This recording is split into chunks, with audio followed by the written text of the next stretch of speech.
अस्सलाम वालेकुम dear students. मुझे उम्मीद है कि आप सब खैरियत से होंगे।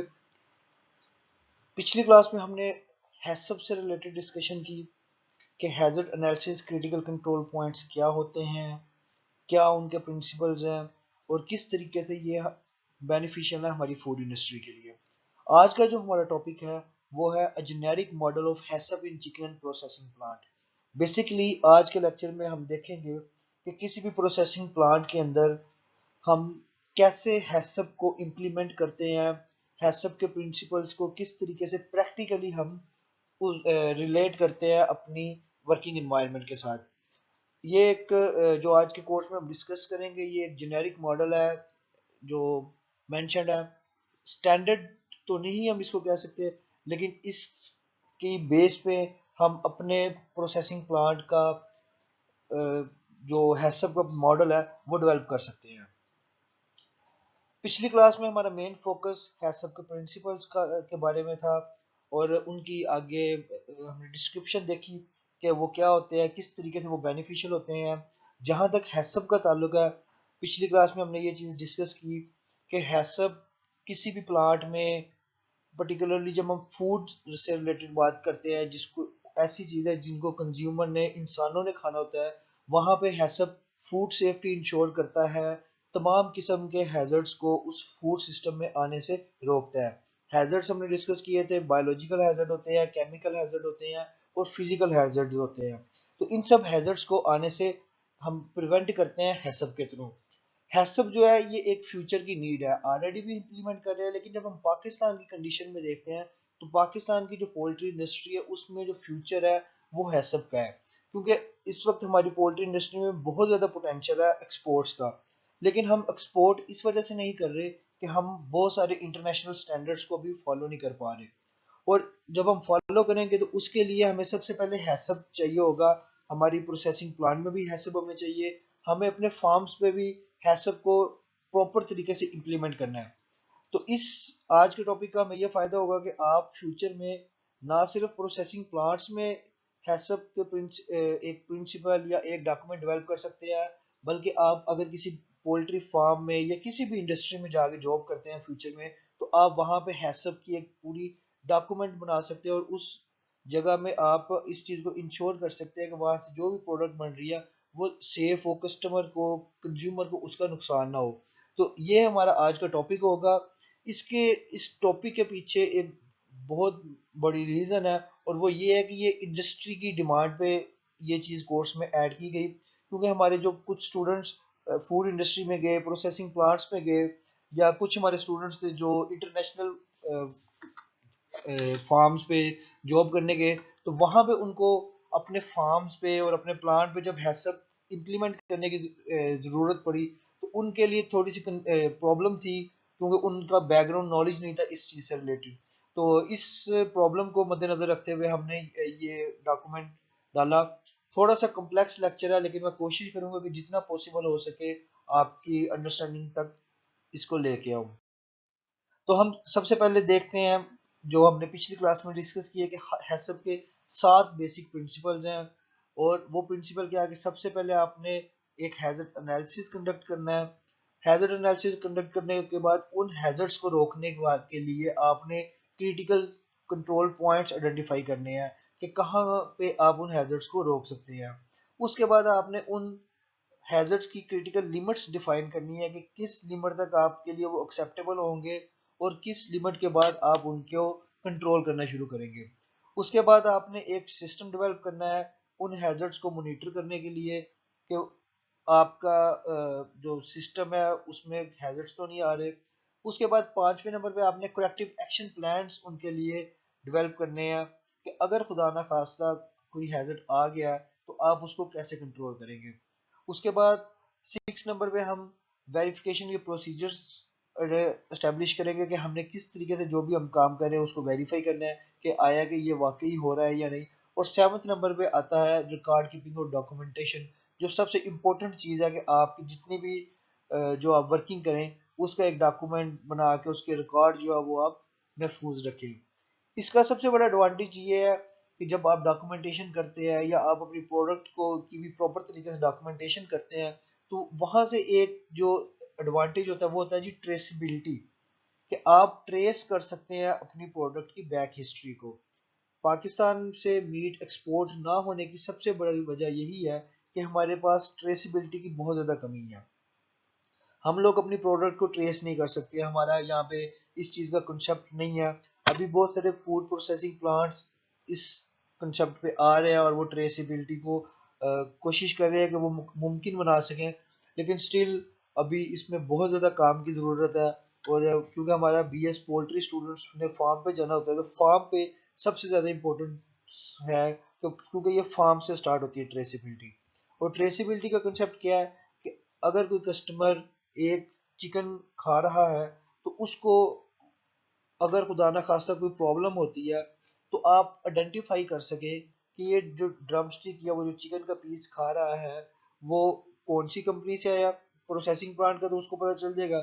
उसके बाद प्रोसेसिंग प्लांट वाले की जिम्मेदारी है कि उसको पता हो कि ये कौन से बैच में प्रोड्यूस हुआ था ये वाला चिकन, और जिस बैच में प्रोड्यूस हुआ था तो ये कौन से फार्म से चिकन आया था, और वो देखे कि आया कि ये कोई फार्म से कोई इसमें प्रॉब्लम आई है या प्लांट से इसमें प्रॉब्लम आई है। और फिर इसके बाद आप ये भी मॉनिटर करें कि जो फार्म से आया है तो फिर आप फार्म पे जाके देखेंगे फार्म से कोई हैजर्ड उस मीट के अंदर आया है, या फार्म से भी पीछे कोई ब्रीडर फार्म से आया है या फीड मिल से कोई इशू आया है। तो इस चीज को हम कहते हैं ट्रेसिबिलिटी। जब हम एक ऑफिशियल हैसअप डॉक्यूमेंट की बात करते हैं तो हमारा जो ऑफिशियल डॉक्यूमेंट होता है वो स्टार्ट होता है प्रोडक्ट डिस्क्रिप्शन से। सबसे पहले आपने जो भी डॉक्यूमेंट बनाना है, जो जब आप हैसअप एनालिसिस कर रहे होंगे, आपकी टीम जो वर्किंग कर रही है तो वो एक डिस्क्रिप्शन टेबल बनाएगी जिस तरीके से ये इस स्लाइड में मेंशन है।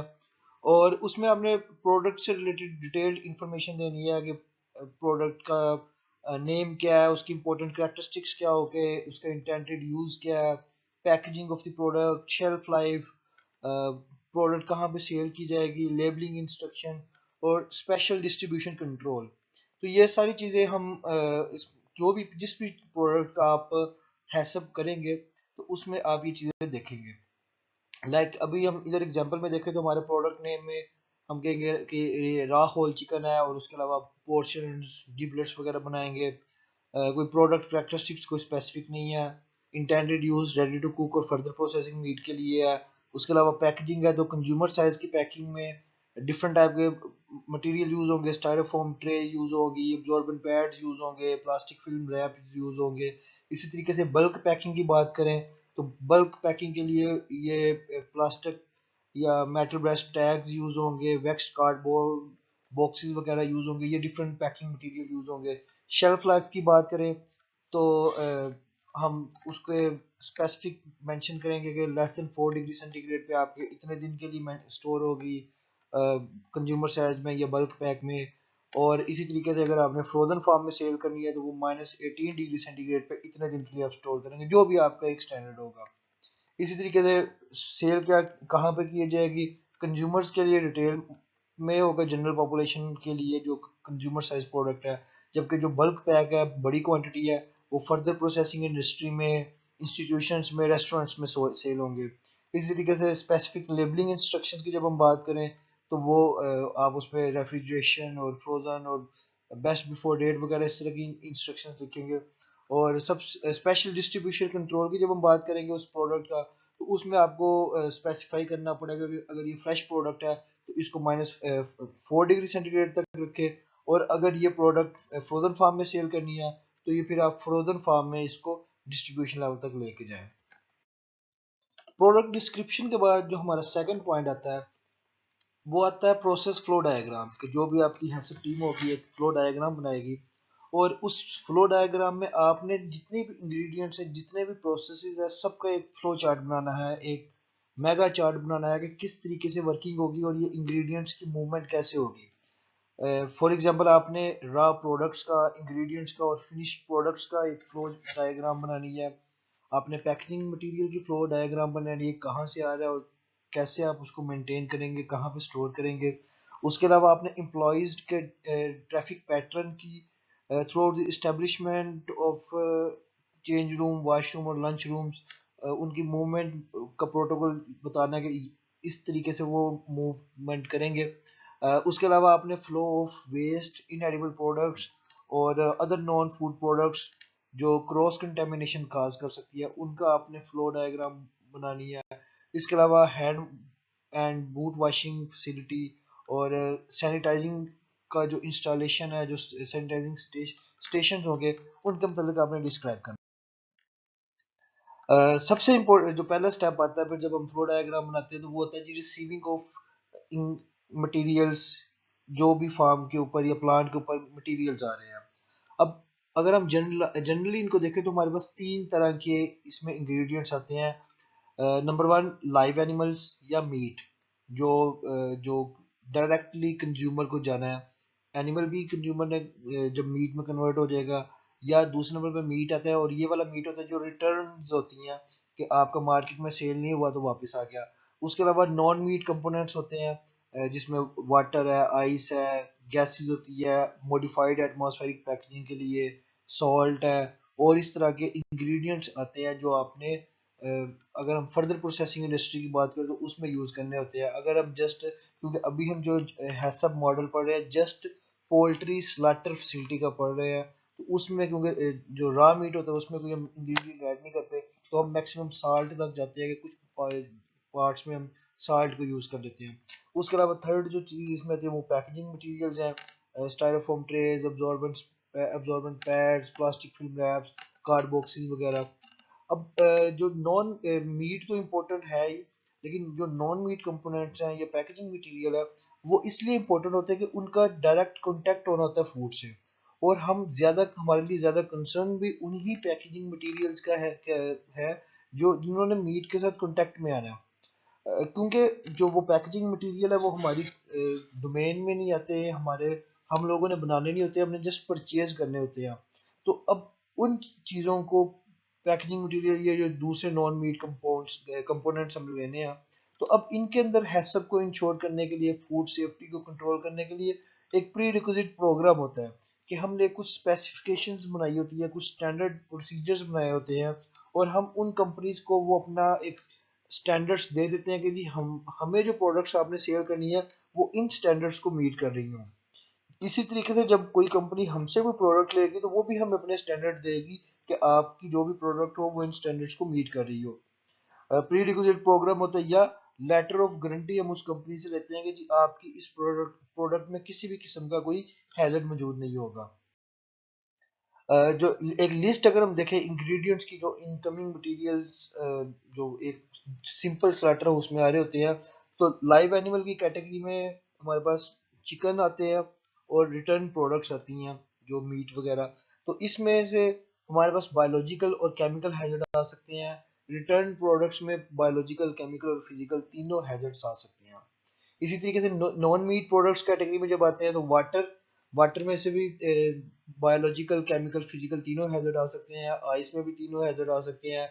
कार्बन डाइऑक्साइड हम यूज करते हैं बेसिकली जब हम स्टनिंग करते हैं या मॉडिफाइड एटमॉस्फेरिक पैकेजिंग करते हैं, तो वहां पे तो उसमें वो केमिकल हैजर्ड हो सकता है। साल्ट भी केमिकल हैजर्ड है। कंप्रेस्ड एयर हमें चाहिए होती है कुछ जगहों पे, वहां से बायोलॉजिकल या केमिकल हैजर्ड वो आ सकता है। इसी तरीके से जब हम पैकेजिंग मटेरियल्स की बात करते हैं तो स्टाइरोफॉर्म ट्रे है जिसमें मीट रखना होता है, वो बायोलॉजिकल, केमिकल और फिजिकल हैजर्ड है, उसमें से आ सकता है। अब्जॉर्बेंट पैड्स हैं, plastic linear bags, film wraps, plastic metal brush tags और वेक्स्ड कार्डबोर्ड जो है, इनमें इन बॉक्सेस से हमें तीनों तरह के हैजर्ड्स आ सकते हैं। जबकि स्टेनलेस स्टील वायर्स जो है या प्लास्टिक कंटेनर्स हैं, इनसे भी हमें बायोलॉजिकल, केमिकल और फिजिकल हैजर्ड्स आ सकते हैं। कुछ हमें एंटी माइक्रोबियल एजेंट्स चाहिए होते हैं। डीकंटेमिनेशन ऑफ कार्गस की जब हम बात करते हैं तो उस केस में हमें chlorine, acidified sodium chloride, try sodium phosphate, lactic acid और क्लोरीन डाइऑक्साइड, कुछ कंपाउंड्स चाहिए होते हैं। तो ये बेसिकली क्योंकि एंटी माइक्रोबियल है, तो यहाँ से कोई बायोलॉजिकल हैजर्ड नहीं आएगा। हाँ, अगर इनमें कोई केमिकल हैजर्ड आ सकता है कि अगर ये जो प्रोडक्ट्स आ रही हैं इनकी जगह कोई और अल्टरनेट प्रोडक्ट आ जाए, तो वो केमिकल हैजर्ड बन सकता है। हैसब की जैसे हमने बात की है कि एक सिस्टमेटिक अप्रोच है जिसके ज़रिए हम अपने फूड प्रोसेसिंग प्लांट में से हैज़र्ड्स को रिड्यूस करते हैं। तो ये सारी चीज़ें एक साइंटिफिक अप्रोच से की जाती है, एक सिस्टमेटिक अप्रोच है। और जब आप हैज़र्ड एनालिसिस करते हैं या हैज़र्ड कंट्रोल करने की बात करते हैं तो उसमें आपकी जो मैन्युफैक्चरिंग प्रैक्टिसेस है, एक टर्मिनोलॉजी हम यूज करते हैं जीएमपीज, गुड मैन्युफैक्चरिंग प्रैक्टिसेस, वो बहुत ज़्यादा इंपॉर्टेंट होती है आपके प्लांट में हैजर्ड्स को कंट्रोल करने के लिए। और अगर आपकी वो जीएमपीज रिसर्च बेस्ड हो तो वो आपके एफिशिएंसी को बहुत इंप्रूव कर देते हैं। अगर हम किसी भी food processing chicken processing plant की बात करें, एक स्लॉटर हाउस की बात करें, तो उससे रिलेटेड बहुत सारी रिसर्च बेस्ड जीएमपीज हैं। जैसे जो timely feed withdrawal of the bird can result in emptying of the crops। जब आपकी क्रॉप्स एम्प्टी हो जाएंगी तो जो गट स्पिल है या जो उससे कंटेमिनेशन होनी है वो रिड्यूस हो जाएगी। इसी तरीके से रिकमेंड किया जाता है कि आप जो चिलिंग टैंक्स हैं, क्योंकि आप इमर्जेंट चिलिंग पे जब जाते हो तो वहाँ पे हाई क्वालिटी वाटर यूज करो, क्योंकि कार्कस जो है वो वाटर अब्जॉर्ब करते हैं। इसी तरीके से जो आप spray washing of carcasses with sufficient water volume and pressure can remove up about 0.5 to 1 lakh coliforming units of bacteria that makes up to 90% of the total bacterial load। Similarly, अगर आप forced air cooling करें with ozone तो उसके भी काफ़ी beneficial result आते हैं microbial count के लिहाज से। इसके अलावा रिप्रोसेसिंग और decontamination of carcass with visible faecal और अदर कंटेमिनेशन, जो जिन कार्कसेस की कोई विजिबल कंटेमिनेशन आपको नजर आती है उनको आप डिकंटेमिनेट करें। इसी तरीके से मीट को आप 4 डिग्री सेंटीग्रेड से लेस टेम्परेचर तक कूल करते हैं ताकि बैक्टीरियल ग्रोथ ना हो सके। और स्केल्डर्स में या वाटर चिलर्स के अंदर आप काउंटर करंट फ्लो यूज करें वाटर का, ताकि वो उनकी एफिशिएंसी इंप्रूव हो। और जो एंटी माइक्रोबियल एजेंट्स को यूज करें जहाँ पे वो उनकी परमिशन हो, such as chlorine, hot water, lactic acid during washing और वाटर चिलिंग।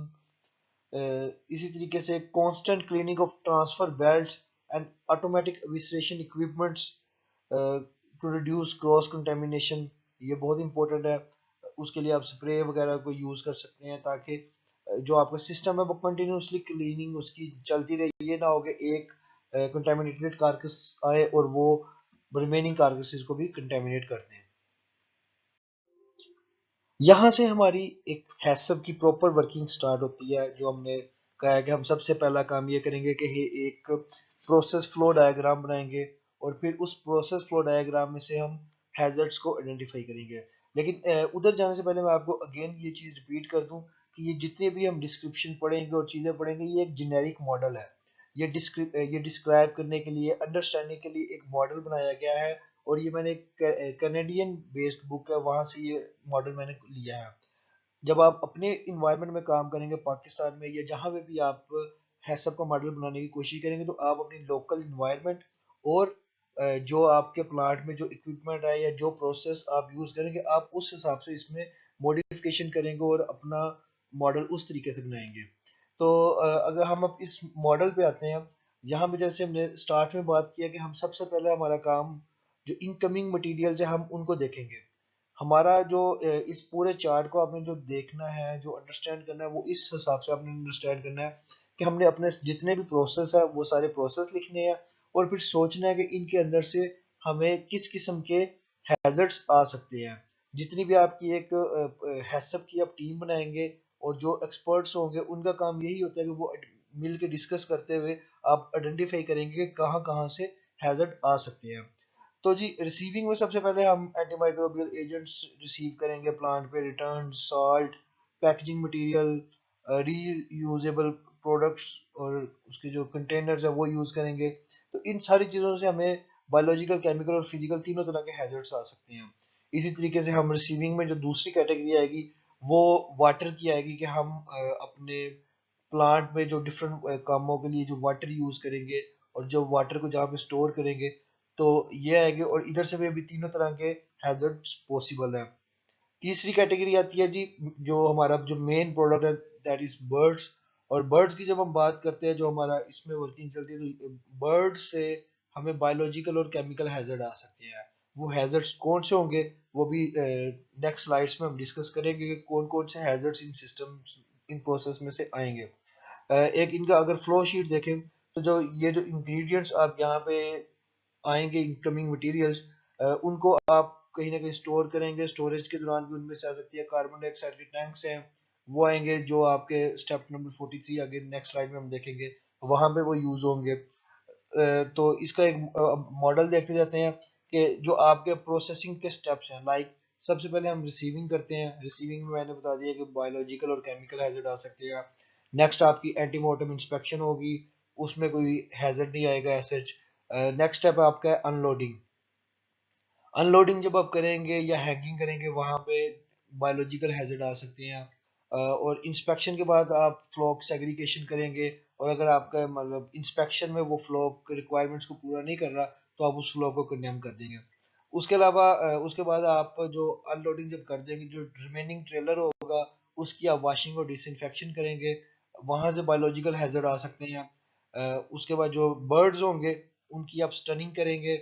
स्टनिंग के दौरान कोई हैजर्ड नहीं आएगा बर्ड में। ब्लीडिंग करेंगे, ब्लीडिंग करते हुए उसमें बायोलॉजिकल हैजर्ड्स आ सकते हैं। फिर आप स्कैल्डिंग करेंगे, स्कैल्डिंग में भी बायोलॉजिकल हैजर्ड आ सकते हैं। स्कैल्डिंग के बाद जो हमने अभी क्लास में पढ़ा था उसमें तो नहीं, लेकिन इस मॉडल में उन्होंने कहा कि जी स्कैल्डिंग या डीफेदरिंग के बाद आप कारकस को शावर करेंगे, उसको एक बार धो लेंगे, तो during that washing biological hazard आ सकते हैं। उसके बाद नेक्स्ट स्टेप हमने डिस्कस किया था कि जी हेड रिमूवल होता है, वहां पे बायोलॉजिकल हैजर्ड आ सकते हैं। हेड रिमूवल के बाद जब आपका इविसिलेशन एरिया स्टार्ट होता है तो वहां पे आप होक कटर करेंगे। मशीन होगी जो होक जब कट करेगी तो जो कारकस होंगे वो नीचे गिर जाएंगे, जहाँ पे आप री हैंगिंग टेबल पे से उसको दोबारा हैंग करेंगे, या ऑटोमेटिक ट्रांसफर भी हो सकती है। तो यहाँ से भी बायोलॉजिकल हैजर्ड पॉसिबल है। इसके साथ साथ जब आप हॉक जॉइंट से कट कर लेंगे, कारकस आपका सेपरेट मूव हो जाएगा, और जो आपके हो जो शैंक्स होंगे वो आपके पास कैल्डिंग या हार्वेस्टिंग की तरफ चले जाएंगे, और यहाँ से इनमें भी बायोलॉजिकल हैजर्ड्स आ सकते हैं। नेक्स्ट हम जब इसको फर्दर कंटिन्यू करते हैं तो जब हमारे जो कारकसीज आ रहे हैं जिनके हमने अभी अभी शैंक्स कट किए थे, तो उसके बाद आप उनकी प्री सिलेक्शन करेंगे। उनकी एक जब आप री हैंगिंग कर रहे होते हैं तो वहां पे आप एक प्री सिलेक्शन करते हैं, कारकसीज को चेक करते हैं कि कोई उनमें वहां पे, क्योंकि री हैंगिंग करते हुए आपके पास अपॉर्चुनिटी होती है कि आप एक कारकसीज को देख लें जो कारकस आपको ठीक नहीं लगते, जो जिनमें कोई फिजिकल डिफेक्ट है, आप उनको सेपरेट कर लें। ठीक है, तो वो आपके रिजेक्शन में या वेटनरी इंस्पेक्शन के लिए आप उनको साइड लाइन कर देते हैं, और उनमें से फिर आपको डिस्पोजल कर देते हैं, उनकी डिस्पोज ऑफ कर देते हैं। जो रिमेनिंग कारकसेस होते हैं वो उनकी कारकस की दोबारा से आप शावर करते हैं, धोते हैं उनको, वहां से भी अगेन बायोलॉजिकल हैजर्ड आ सकते हैं। और उसमें आप एंटीमाइक्रोबियल एजेंट्स भी उस पानी में डाल सकते हैं, और ये जो एंटीमाइक्रोबियल एजेंट्स है वो बायोलॉजिकल और केमिकल हैजर्ड आपको कोई ना कोई पोज कर सकते हैं। इसी तरीके से जी नेक्स्ट स्टेप हमारा ऑयल ग्लैंड कटिंग है, उसमें भी आपको बायोलॉजिकल हैजर्ड होगा। फिर वेंट ओपनिंग, विसरेशन और शावर, उसके बाद अगेन हम कारकस को वॉशिंग करेंगे, तो यहाँ से भी बायोलॉजिकल हैजर्ड आ सकता है।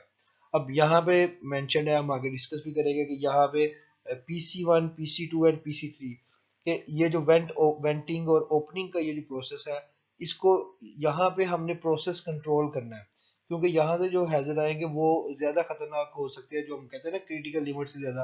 तो इस प्रोसेस को हमने कंट्रोल करना है, तो आगे इसका हम प्रोसेस कंट्रोल डेवलप करेंगे कि इस प्रोसेस को हमने बहुत अच्छे तरीके से परफॉर्म करना है। उसके बाद आप नेक्स्ट जो स्टेप होगा विजरा डिफेक्ट डिटेक्शन होगी, कि आप विजरा की देखेंगे, उसमें पोस्टमार्टम एनालिसिस लाइक आप करते हैं, और उसमें आपको जो कारकेसेस प्रॉपर नहीं लगते आप उनको रिजेक्शन की तरफ भेज देंगे। ये हमारा फर्स्ट क्रिटिकल कंट्रोल पॉइंट है, ये जो पॉइंट है इसलिए इसको बोल किया गया कि ये फर्स्ट क्रिटिकल कंट्रोल पॉइंट होगा। उसके बाद आप यहाँ से जो विसिरेशन की या आपने, तो जिबलेट्स हार्वेस्टिंग करेंगे, जिबलेट्स को सेपरेट कर देंगे, और वो आपका क्रिटिकल कंट्रोल पॉइंट 2B आ जाएगा, जो जिबलेट्स वगैरह उनको कंट्रोल करना। नेक्स्ट फिर हम उस कारकस की क्रॉपिंग की तरफ जाएंगे, वहां से बायोलॉजिकल हैजर्ड।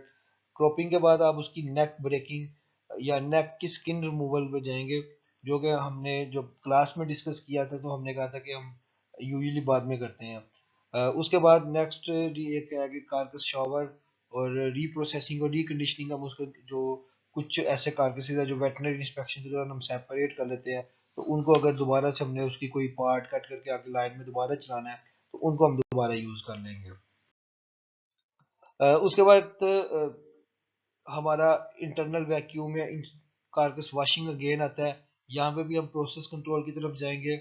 उसके बाद कैविटी डिफेक्ट डिटेक्शन पे जाएंगे, जिस जो ट्रिमिंग और फाइनल एग्जामिनेशन पे जाएंगे। यहाँ से भी बायोलॉजिकल हैजर्ड आ सकता है, और ये भी हम यहाँ पे भी ये भी हमारा क्रिटिकल कंट्रोल पॉइंट है।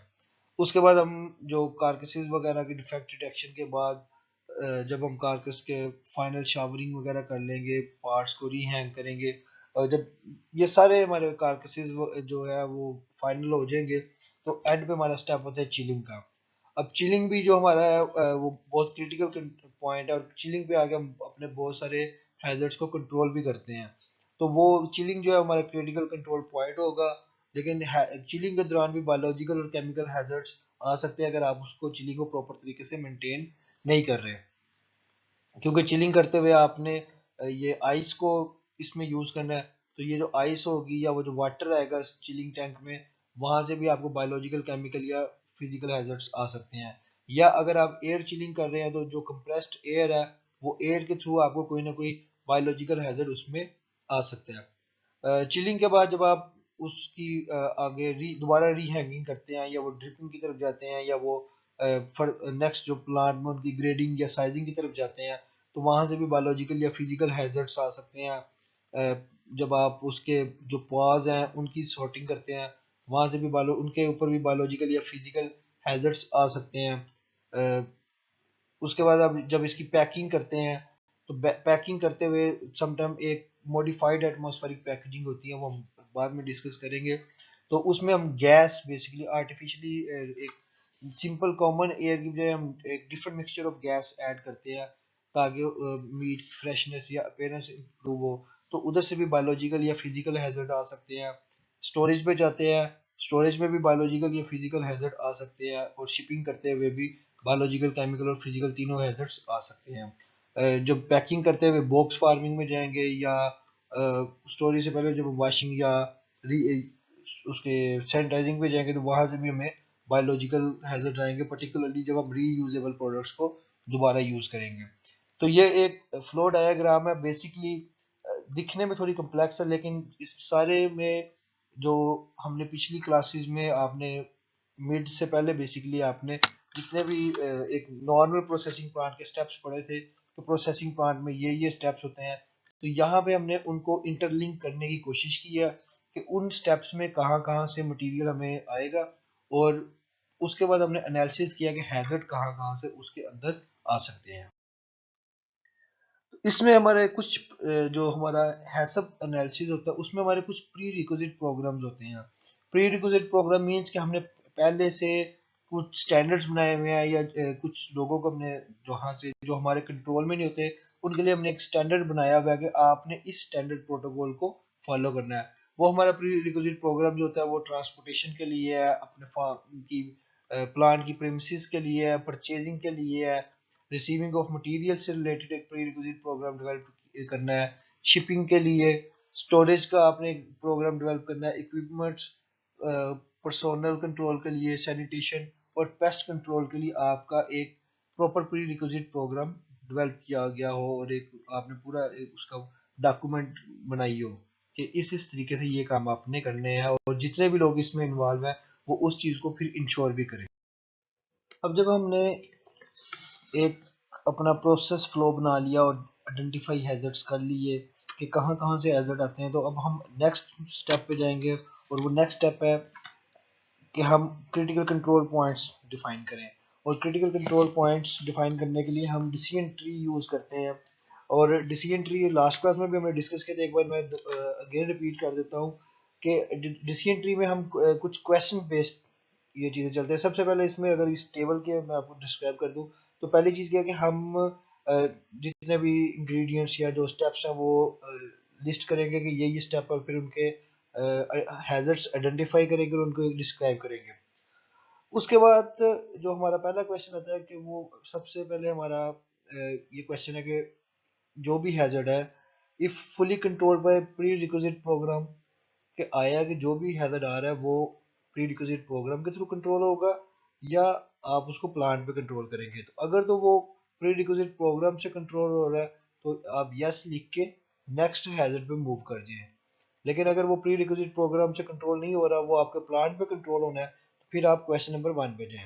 अब क्वेश्चन नंबर 1 क्या है, could control measures be used, जो भी हैजर्ड है उसको कंट्रोल करने के लिए आप मेजर यूज कर सकते हैं कि नहीं। अगर तो नो है आंसर कि आप कोई उसको कंट्रोल मेजर यूज नहीं कर सकते, इस पोजीशन में नहीं है कि आप उस हैजर्ड को इस जगह पे कंट्रोल करें, तो आप उसको छोड़ दें, उसकी डिस्क्रिप्शन लास्ट कॉलम में लिख के तो नेक्स्ट हैजर्ड पे मूव कर जाइए। अगर आप उसके लिए कंट्रोल मेजर यूज कर सकते हैं तो फिर आप नेक्स्ट क्वेश्चन पे आ जाएं। और वो क्वेश्चन नंबर 2 क्या है, is it likely contamination occurs in excess of acceptance level, कि कंटेमिनेशन एक्सेप्टेंस लेवल से ज़्यादा तो नहीं होगी। अगर तो नहीं है कि एक्सेप्टेंस लेवल से ज़्यादा नहीं होगी तो उसकी रीजंस बता के आप नेक्स्ट हैजर्ड पे चले जाए। लेकिन अगर वो एक्सेप्टेंस लेवल से ज़्यादा होगी तो फिर आपको क्वेश्चन नंबर 3 में जाके उसको एक्सप्लेन करना पड़ेगा, उसके फिर फर्दर स्टेप पे जाए। क्वेश्चन नंबर 3 है again, is this process specifically design to prevent eliminate occurrence, के जिस जो भी प्रोसेस है जिसकी आप बात करते हैं कि वो प्रोसेस उसको कंट्रोल करने के लिए डेवलप किया गया, उसको प्रिवेंट या एलिमिनेट कर सकते हो उस हैजर्ड को। अगर तो वो यस है तो फिर आप वहां पे उसका क्रिटिकल कंट्रोल पॉइंट बताएं कि हाँ जी ये क्रिटिकल कंट्रोल पॉइंट यहाँ पे होगा, और नहीं तो क्वेश्चन नंबर 4 पे मूव कर जाए। क्वेश्चन नंबर 4 क्या है, will a subsequent step eliminate reduce hazard, कि जो हैजर्ड हमने पिछली स्लाइड में पिछले क्वेश्चन में कहा कि अगर तो वही वाला स्टेप कंट्रोल कर सकता है फिर तो ओके है, अगर नहीं तो क्या कोई आने वाला स्टेप उसको कंट्रोल कर सकते हैं। अगर तो नो है कि कोई नहीं, कोई ऐसा क्रिटिकल कंट्रोल पॉइंट नहीं है जो उसको कंट्रोल कर सके फिलहाल, तो फिर आप उसको लास्ट कॉलम में चले जाए और नेक्स्ट लास्ट कॉलम में उसकी डिस्क्रिप्शन लिख के आप नेक्स्ट हैजर्ड में चले जाए। और अगर है तो फिर आप उसका जो आइडेंटिफाई करें कि किस स्टेप पे वो कंट्रोल हो सकता है। नेक्स्ट आपका था, does the step provide partial control, partial control provide करता है या फुली। अगर तो यस पार्शियल कंट्रोल है तो वो आप नेक्स्ट हैजर्ड पे चले जाए वहां पे। अगर आपका नो है यहाँ पे, अगर वो पार्शियल कंट्रोल प्रोवाइड नहीं करता तो भी आप नेक्स्ट हैजर्ड पे चले जाएं। लेकिन इस केस में नो के केस में आपने उसकी डिस्क्रिप्शन ही देनी। उसके बाद लास्ट कॉलम में आपने फिर उसका प्रोटोकॉल बनाना है कि जो भी आप काम कर रहे हैं वो आप कहाँ पे कंट्रोल करेंगे, उसका क्रिटिकल कंट्रोल पॉइंट बनाएंगे या उसका सिर्फ प्रोसेस कंट्रोल बनाएंगे। प्रोसेस कंट्रोल मीन्स कि आप प्रॉपर तरीके से वो काम कर लें तो वो उसमें कोई प्रॉब्लम नहीं आएगी, या उसका कोई प्री रिक्विजिट प्रोग्राम बनाएंगे, प्री रिक्विजिट प्रोग्राम बिफोर और आफ्टर प्रोसेस की आप पहले से उसको मेंटेन कर ले या वो काम खत्म होने के बाद। तो अब हम अपने कुछ हैजर्ड्स और उनकी चीज़ों पे चलते हैं। सबसे पहले हम अपना इनकमिंग मटेरियल चिकन से रिलेटेड बात करते हैं। चिकन की जब हम बात करते हैं तो चिकन से हमने कहा बायोलॉजिकल हैजर्ड आ सकते हैं। और पहला बायोलॉजिकल हैजर्ड क्या है, presence of pathogenic bacteria on feather skin और इंटेस्टाइनल ट्रैक्ट। अब जब इसकी हम बात करते हैं तो फुल्ली ये जो आपका प्री रिक्विजिट प्रोग्राम है उसमें कंट्रोल होगा। उसने कहा नहीं जी वो प्री रिक्विजिट प्रोग्राम इसको फुल्ली कंट्रोल नहीं कर सकता, क्योंकि बैक्टीरिया वायरसेस बर्ड के ऊपर इन पार्ट्स पे आने ही आने हैं। तो उसमें क्या आप क्वेश्चन नंबर 1 में जाएं कि कंट्रोल मेजर यूज हो सकते हैं कि नहीं, ऑब्वियसली नहीं। तो आप उसकी डिस्क्रिप्शन दे देंगे कि फार्म लेवल पे हस्बेंड्री प्रैक्टिसेस और on farm safety program use किया जाए, और फर्दर प्रोसेसिंग में thermal process that lead to a 7 log reduction in pathogens, और कंज्यूमर लेवल पे ultimate control through proper handling and cooking of meat, कि आप इस तरीके से उसमें प्रोसेस कंट्रोल बता देंगे कि आप इस तरीके से प्रोसेस कंट्रोल करें और वहां से ये वाला जो हैजर्ड है कंट्रोल हो सकता है।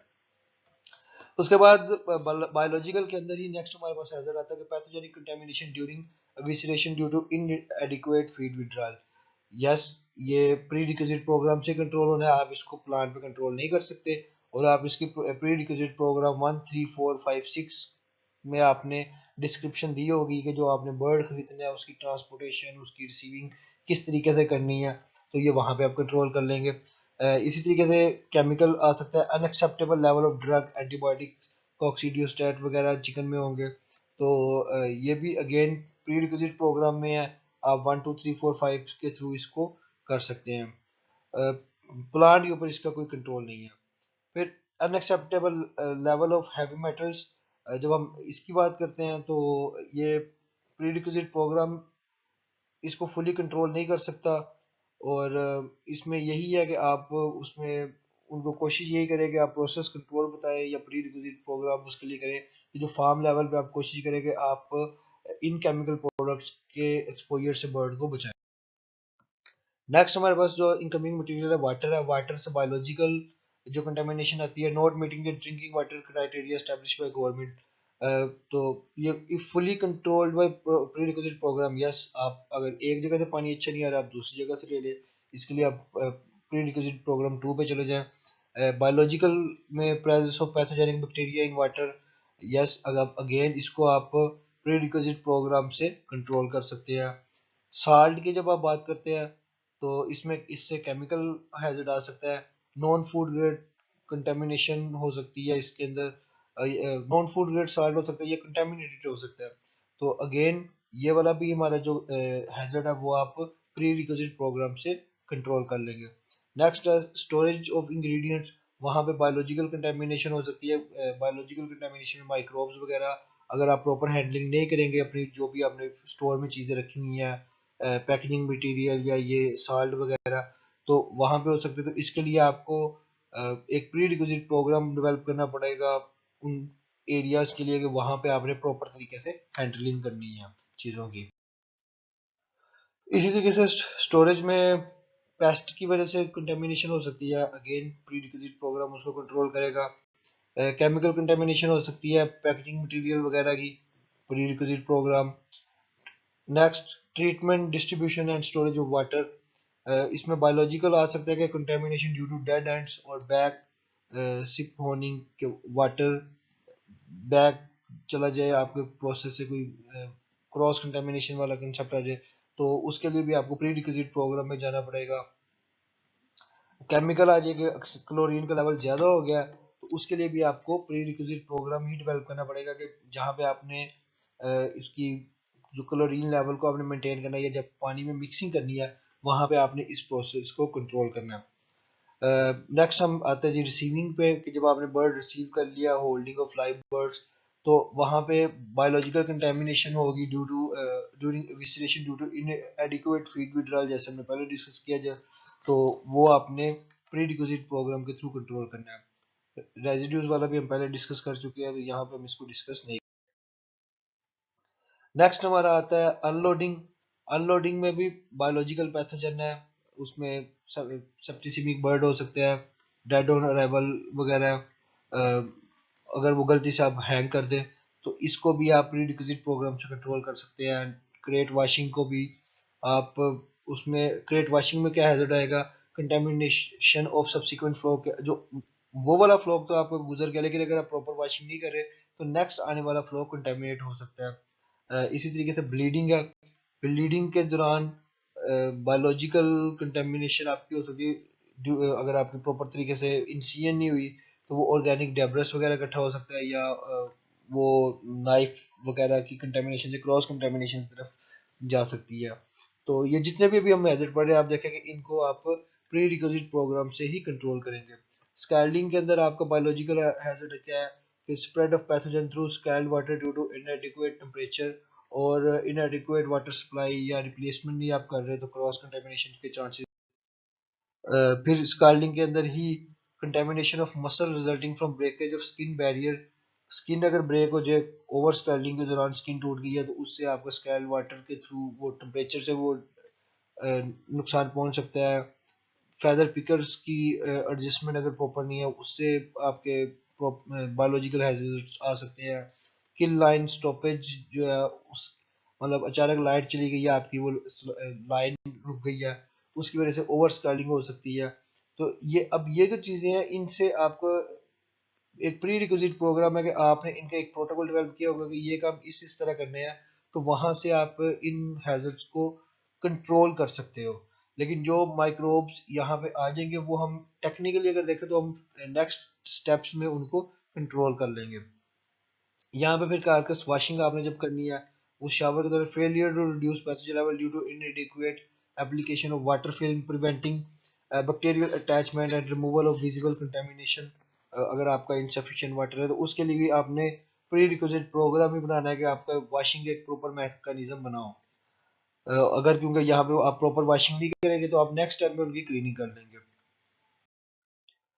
उसके बाद हॉग कटर में आते हैं, contamination due to buildup of organic debris, क्योंकि क्रॉस कंटेमिनेशन के बेसिकली चांसेस हो जाते हैं कि आपके वो कारकस एक ही जगह पे गिर रहे हैं तो वहां से उसको भी आप प्री रिक्विजिट प्रोग्राम से कंट्रोल करेंगे। इसी तरीके से इसमें फर्दर जो आता है contamination due to cloacal leakage, क्योंकि यहाँ पे अभी हमने विसरेशन नहीं की हुई तो चांसेस होते हैं कि उसके क्लोएका के अंदर कोई फीकल मटेरियल और उधर से लीकेज होके कंटेमिनेशन हो जाए। कारकस टू कारकस कांटेक्ट भी होता है यहाँ पे, और ट्यूब टेबल और बेल्ट कारकस कांटेक्ट होता है। तो ये सारे हम प्री रिक्विजिट प्रोग्राम में ही इसको कोशिश करेंगे, और प्री रिक्विजिट प्रोग्राम क्या है कि फीड विड्रॉल आपने इसमें की हो। अदरवाइज जो भी यहाँ पे आएगा वो फिर आगे जब हम डीकंटेमिनेशन ऑफ कारकस की तरफ जाएंगे तो वहां पे वो खत्म हो जाएगा। उसके बाद पास कैल्डिंग है। इसमें वो इनएडिक्वेट रिमूवल ऑफ फीकल कंटेमिनेशन, या आप शैंक्स को प्रॉपर तरीके से टेम्परेचर नहीं देते तो वो बायोलॉजिकल आगे कंटेमिनेशन जा सकती है। Again pathogen grow due to delay in processing, अगर आप शैंक्स को जल्दी प्रोसेस नहीं करते या जिबलेट्स को जल्दी प्रोसेस नहीं करेंगे तो वहां से भी बायोलॉजिकल हैजर्ड आ सकता है। Failure to discard parts from condemned rejected carcasses, जो जिन कारकस जिनको रिजेक्ट किया फिर उनकी शैंक्स को भी आपको रिजेक्ट करना पड़ेगा। अगर रिजेक्ट नहीं करेंगे तो वहां से भी कंटेमिनेशन आ सकती है। कारकस शॉवर अगेन ये आ गए, हम पहले डिस्कस कर चुके हैं। वेंट ओपनिंग या विसरेशन की बात करते हैं तो यहाँ से बायोलॉजिकल हैजर्ड आएगा कि आपके contamination from gut contents to eviscerated evisceration accidents, inadequate feed withdrawal equipments वगैरह। अब यहाँ पे आप उसको फुली कंट्रोल नहीं कर सकते। जो प्री रिक्विजिट प्रोग्राम में आपको यहाँ प्लांट के ऊपर भी इसके ऊपर थोड़ी सी मॉनिटरिंग करनी पड़ेगी। तो यहाँ पे जब नो आया क्वेश्चन नंबर 1 पे कि कंट्रोल मेजर यूज किए जा सकते हैं, यस कंट्रोल मेजर यूज किए जा सकते हैं। और वो क्या है कि आप विसरेशन स्टैंडर्ड, प्रेजेंटेशन स्टैंडर्ड और डिफेक्ट डिटेक्शन स्टैंडर्ड्स को अप्लाई करें और इन चीज़ों की प्रॉपर तरीके से मॉनिटरिंग करें। जब आप मॉनिटरिंग करेंगे तो उसके बाद उसने कहा कि एनी पॉसिबिलिटी कि ये जो है आपका एक्सेप्टेबल लेवल से इंक्रीज हो जाए, यस एक्सेप्टेबल लेवल से आप इंक्रीज कर सकते हैं इस हैजर्ड में। और ये वाला प्रोसेस, ये जो आपकी वेंटिंग है उसको क्रॉस कर सकते हैं, नहीं आप यहाँ पे क्रॉस नहीं उसको कर सकते। तो कौन से प्रोसेस है जो उनको कंट्रोल उसको कंट्रोल कर सकते हैं? Step number 24, step number 30, step number 32 और स्टेप नंबर 34 में उनके इस हैजर्ड को कंट्रोल किया जा सकता है। और ये जो आगे स्टेप है ये पार्शियली कंट्रोल प्रोवाइड करेंगे, यस। और इसके लिए हम प्रोसेस कंट्रोल नंबर 1 2 3 डेवलप करेंगे इन प्रोसेस को मॉनिटर करने के लिए। इसी तरीके से नेक्स्ट विजरा डिफेक्ट डिटेक्शन सिस्टम में जाते हैं तो उसमें बायोलॉजिकल हैजर्ड हमारे पास आ जाएंगे। या आप फीकल कंटेमिनेशन को डिटेक्ट नहीं कर सके, या आपकी सिंक्रोनाइजेशन वगैरह के इशू आते हैं, तो ये सारे आप प्री रिक्विजिट प्रोग्राम से ही इनको कंट्रोल करोगे। उसके बाद विजरा डिफेक्ट डिटेक्शन सिस्टम में आपका आता है कि पैथोजन इन और on viscera due to failure और रिमूव विजिबल फीकल कंटेमिनेशन, के आपके विजरा वो गट जो है वो ब्रेक डाउन होगी, और ब्रेक डाउन होने की वजह से जो विजरा के अंदर वाला जो गट कंटेंट्स थे वो उसके ऊपर आ गए हैं। तो आपका जो डिफेक्ट डिटेक्शन सिस्टम है उसको डिटेक्ट नहीं कर पाता। तो ये अब आपके प्लांट की वर्किंग से रिलेटेड है। तो इसके लिए क्या है कि आपने जो कंट्रोल मेजर क्या यूज करना है कि monitoring application of defect detection standards for viscera, के आपने वो जो स्टैंडर्ड्स है उनको मॉनिटर करना है, बार बार रेगुलरली चेक करना है कि आया कि प्रॉपर तरीके से वर्किंग हो रही है कि नहीं। और एक्सेप्टेंस लेवल से इंक्रीज हो सकते हैं, यस इंक्रीज हो सकते हैं। और उन्होंने कहा जी कोई प्रोसेस इसको कंट्रोल करने के लिए डेवलप हुआ है, यस प्रोसेस डेवलप हुआ है, और वो सीसीबी पीछे डिस्कस की है जो पिछली स्लाइड में थे। तो इसके लिए वो सीसीबी हम काम करेंगे, सीसीबी 1B हम बेसिकली इस चीज़ को कंट्रोल करने के लिए बनाएंगे। इसके बाद कैविटी डिफेक्ट डिटेक्शन एग्जामिनेशन के जो उसकी आपने पोस्टमार्टम एनालिसिस टाइप आप कह रहे हैं, तो उसमें biological presence of pathogen due to failure to detect removal of internal external ingesta, आप उसमें फीड प्रॉपर तरीके से नहीं ख़त्म कर सके और वो कारकस के अंदर मौजूद है तो वहाँ से माइक्रोब्स आ सकते हैं। उसमें क्या है कि आपके लिए monitoring application of carcass dressing standards उनको मॉनिटर करना पड़ेगा, और ये दोनों यस होंगे। ये CCP3B हमारा बनेगा। फ्यूचर्स आगे जो स्लाइड्स है उनमें हम ये डिस्कस करेंगे ये वाले क्रिटिकल कंट्रोल पॉइंट। नेक्स्ट हमारा उसमें आता है जी कारकस शॉवर और ऑफलाइन प्रोसेसिंग वगैरह। ये प्री पहले भी स्टेप हो चुका है प्री रिक्विजिट प्रोग्राम, और जितने भी स्टेप्स है उसमें chemical contamination by non food chemicals, mineral oil, hydraulic fluid, cleaner, sanitizer, dust, इसके लिए आपको प्री रिक्विजिट प्रोग्राम होते हैं कि, और उसका यही स्टैंडर्ड होता है कि आपने इतनी जितने भी ये चीज़ें हैं ये वर्किंग एरिया में नहीं लेके आनी, उनसे उनको दूर ही रखना है। और फिर इसी तरीके से जितने भी स्टेप्स है उनमें should be consider from number 16 and higher. Physical contamination of metal, plastic fragments, step number 16 से इसलिए आगे हम जा रहे हैं क्योंकि उससे पीछे तक कारकस इंटैक्ट होता है, उसके बाद हम मीट पे आते हैं तो वहां से ज़्यादा इंपॉर्टेंस आती है। तो उनके कंटेमिनेशन वगैरह की बात करें तो उसका भी प्री रिक्विजिट प्रोग्राम बनाया होता है जहाँ पे आपने इन चीज़ों को कैसे कंट्रोल करना है और फिजिकल हैजर्ड को मीट से दूर रखना है। कुछ क्रिटिकल कंट्रोल पॉइंट्स हैं और उनसे सपोर्टिंग जो प्रोसेस कंट्रोल्स हैं जो इन सारी चीज़ों में आते हैं कि यहाँ यहाँ पे आप इसको कंट्रोल कर सकते हैं। क्रिटिकल कंट्रोल पॉइंट 1B है जो स्टेप नंबर 24 पे लगेगा, और वो है जी विजरा डिफेक्ट डिटेक्शन सिस्टम। इसमें जो प्रोसेस कंट्रोल आएगा विसरेशन स्टैंडर्ड और प्रेजेंटेशन स्टैंडर्ड्स आएंगे। इसी तरीके से CCP2B है जो जिबलेट्स और नेक हार्वेस्टिंग से रिलेटेड है, और ये यहाँ पे प्रोसेस कंट्रोल अगेन विसरेशन स्टैंडर्ड्स होंगे। CCP3B स्टेप नंबर 32 पे होगा जो फाइनल एग्जामिनेशन है, और वहाँ पे हमने विसरेशन स्टैंडर्ड्स उसको जो प्रोसेस कंट्रोल में आएगा presentation standard, defect detection standard और कारकस ड्रेसिंग स्टैंडर्ड्स को हमने वहाँ पे इम्प्लीमेंट करना है या मॉनिटर करना है। क्रिटिकल कंट्रोल पॉइंट 4B आएगा जो साल्वेजिंग से रिलेटेड है, और यहाँ पे अगेन हम यही स्टैंडर्ड्स को फॉलो करेंगे। कारकस CCP5B जो है वो चिलिंग से रिलेटेड है और वो स्टेप नंबर 37 पे आएगा, और इसमें भी हम जो प्रोसेस कंट्रोल है वही अगेन विसरेशन स्टैंडर्ड्स और दूसरे स्टैंडर्ड्स को हम देखें। जब आपने एक हैजर्ड एनालिसिस कर लिया और क्रिटिकल कंट्रोल पॉइंट्स आइडेंटिफाई कर लिए कि इस जगह पे हम अपने जो हैजर्ड्स हैं उनको कंट्रोल करेंगे, तो फिर आपको उन क्रिटिकल कंट्रोल पॉइंट्स की डिस्क्रिप्शन देनी पड़ती है। जैसे ये हमारा क्रिटिकल कंट्रोल पॉइंट CCP2B है जो हम जिबलेट्स एंड नेक हार्वेस्टिंग वाले स्टेप पे करेंगे। अब यहाँ पे हैजर्ड की डिस्क्रिप्शन क्या है कि pathogen contamination on giblets due to presence of faecal and ingesta as a result of failure of discard contaminated giblets। के फीकल कंटेमिनेशन हो गई जिबलेट्स की, जिबलेट्स हार्वेस्टिंग करते हुए या विसरेशन करते हुए वो आपकी जो इंटेस्टाइन थी वो अ, उसके कंटेंट्स लीक हो गए, वो जिबलेट्स के ऊपर आ गया। या जब आप नेक क्रॉपिंग करते हैं तो नेक क्रॉपिंग करते हुए जब वो क्रॉप रिमूव करते हैं तो क्रॉप फट गई है और क्रॉप के अंदर से जो फीड थी या जो उसके जो कंटेंट्स थे वो नेक के ऊपर आ गया। अब इन दोनों जगह पे उसकी कंटेमिनेशन हो गई है, कंटेमिनेशन होगी। अब इस यहाँ से कंटेमिनेशन से क्या होगा कि माइक्रो ऑर्गेनिज्म या इवन के जब आप क्रॉप में समटाइम आपको पता है कि बर्ड जो भी चीज़ खाता है तो वो उसके क्रॉप में जाती है, तो कोई समटाइम कोई फिजिकल हैजर्ड भी उधर से आ सकता है। अब यहाँ पे हम क्रिटिकल लिमिट्स ये हमारा हैजर्ड है। अब इस हैजर्ड की हम जो हमारा दूसरा पॉइंट आता है कि हम उसकी क्रिटिकल लिमिट डिफाइन करेंगे। अब क्रिटिकल लिमिट हम डिफाइन एक जो भी हमारा एक स्टैंडर्ड होगा कि वो जो इंजेस्ट है वो इतनी उसकी क्वांटिटी होनी चाहिए, या वो जो कंटेमिनेशन है वो इतने परसेंट तक या इतने साइज की कंटेमिनेशन होगी तो वो एक्सेप्टेबल है, या इससे ज़्यादा होगी तो वो भी एक्सेप्टेबल नहीं है।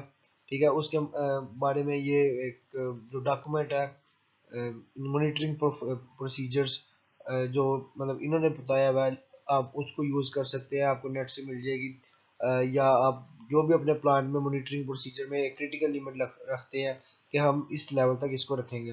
उसके बाद फिर आपने मॉनिटरिंग प्रोसीजर उसके इस्टेब्लिश करने हैं। मॉनिटरिंग प्रोसीजर में जब हम बात करेंगे तो आप मॉनिटर इस सेंस में करेंगे कि जो भी वो सिस्टम चल रहा है, मतलब ये आपका जो क्रिटिकल कंट्रोल पॉइंट है, इस पॉइंट को आप कब चेक करेंगे? आप हर घंटे बाद चेक करेंगे, 2 घंटे बाद चेक करेंगे, या हर आधे घंटे के बाद चेक करेंगे?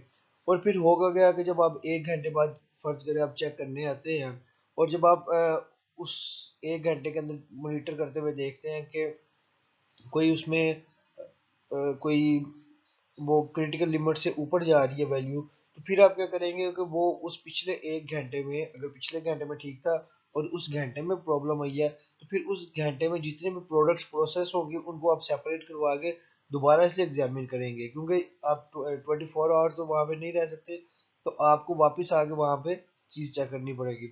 उसके बाद फिर हमने जो डेविएशन प्रोसीजर है उसका मतलब आपने वही ये सारा आपने बताना है कि डेविएशन प्रोसीजर हो तो क्या होगा, और जो जो आप करेंगे वो यहाँ पे आपने फिर एक उनको लिखना भी है, डॉक्यूमेंट भी करना है कि ये आपने सारे वेरिफिकेशन और सारे स्टेप्स किए हैं। उसके बाद वेरिफिकेशन प्रोसेस में फिर इसी तरीके से होगा कि जैसे आपने मॉनिटरिंग करने वाला इंसान वो चीज़ों को मॉनिटर करेगा, चेक उनकी क्वालिटी चेक करेगा, इसी तरीके से वेरिफिकेशन वाला जो है वो उसको स्पेसिफाई करेगा कि जी वेरीफाई करने वाला इतनी देर बाद चक्कर लगाएगा, डेज के हिसाब से या वो भी और के हिसाब से, और वो इन चीज़ों को वेरीफाई करेगा कि आया कि जो स्टैंडर्ड्स आपने रखे थे या वो एसओपी से वो फॉलो हो रहे हैं या नहीं, और इनके लिए आप स्पेसिफिक फॉर्म बनाएंगे और वो उनको फिल करेंगे। नेक्स्ट क्लास में हम इंशाल्लाह इन फॉर्म्स को देखेंगे। सिमिलरली नेक्स्ट जो हमारा इससे रिलेटेड है वो विजिटर डिफेक्ट डिटेक्शन सिस्टम में CCP1 भी आता है, और इसमें जो हैजर्ड की डिस्क्रिप्शन अगर हम दें तो प्रेजेंस ऑफ पैथोजेंस इन और on viscera due to failure to detect visible faecal और इंजेस्टा कंटामिनेशन, और इससे रिलेटेड होता है कि आप के जो विजरा है उसके ऊपर कोई आप उसमें जो भी डिफेक्ट है और वो अल्टीमेटली आपके जिबलर्स वगैरह को भी अफेक्ट करेगा, कार्गस को भी कंटेमिनेट करेगा। तो इसका फिर अगेन उसी तरीके से हम क्रिटिकल लिमिट डिफाइन कर देंगे कि जो भी हमारा मैनुअल ऑफ प्रोसीजर है उससे रिलेटेड की ये हमारा एक स्टैंडर्ड है, इससे अगर ऊपर नीचे जाएगा तो हम उसको एक्सेप्ट नहीं करेंगे। और फिर जब मॉनिटरिंग करेंगे आप स्पेसिफिक टाइम के बाद आगे जब चेक करेंगे तो उसकी बेस पे आप अपने कारकसेस को रिजेक्ट कर सकते हैं या वो वर्किंग सारी रिकॉर्ड करेंगे, ये उसके सारी डिटेल है, ये एक बार आप रीड कर लें।